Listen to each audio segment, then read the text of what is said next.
Hello students, welcome to my channel. आज मैं आप सभी को इस वीडियो में क्लास 12 के chapter number 2 inverse trigonometric functions की एक्सरसाइज 2.1 का क्वेश्चन नंबर 8 करवाने जा रही हूँ।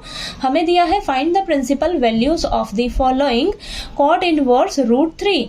तो हमें ये जो फंक्शन दिया हुआ है इसकी हमें प्रिंसिपल वैल्यू निकाल कर बतानी है। ठीक है, तो सबसे पहले हम सॉल्यूशन में क्या करते हैं, हमें जो भी फंक्शन दिया होता है उसे हम किसी भी वेरिएबल के इक्वल लेट करते हैं। ठीक है, तो यहाँ पर हम सॉल्यूशन में सबसे पहले लिखेंगे let cot inverse √3 is equal to y।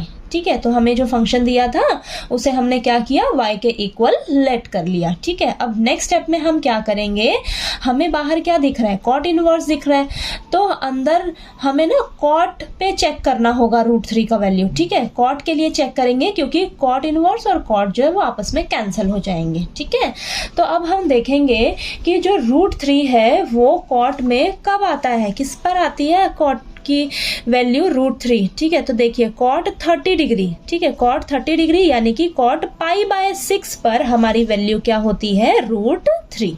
ठीक है, तो यहाँ पर सबसे पहले आप साइड में लिख लीजिए कॉट 30 डिग्री यानी कि कॉट π/6 पर हमारी वैल्यू होती है √3। ठीक है, तो यहाँ पर देखिए अब √3 की जगह ना, √3 की जगह हम क्या लिख लेंगे, कॉट π/6। ठीक है, तो यहाँ पर लिखिए cot inverse cot π/6।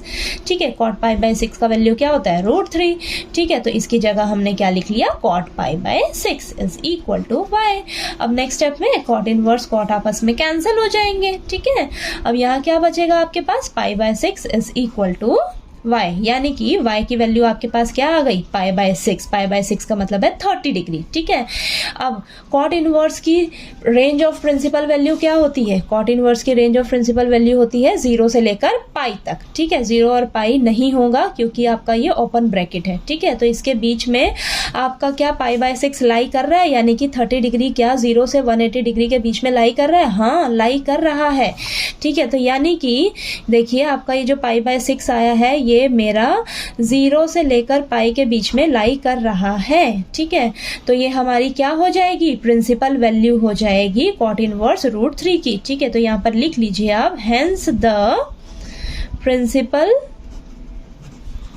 Value of cot inverse √3 is equal to is π/6। ठीक है, यानी कि हमसे इसकी प्रिंसिपल वैल्यू पूछी थी ना, तो हमारी प्रिंसिपल वैल्यू क्या निकल कर आ गई, कॉट इनवर्स √3 की π/6। ठीक है, तो क्वेश्चन नंबर 8 आपको अच्छे से क्लियर हो गया होगा। कोई डाउट आए क्वेश्चन में तो प्लीज आप कमेंट करके पूछिएगा। वीडियो अच्छा लगे तो प्लीज लाइक कीजिए, शेयर कीजिए और ज्यादा से ज्यादा सब्सक्राइब कीजिए। Thank you so much.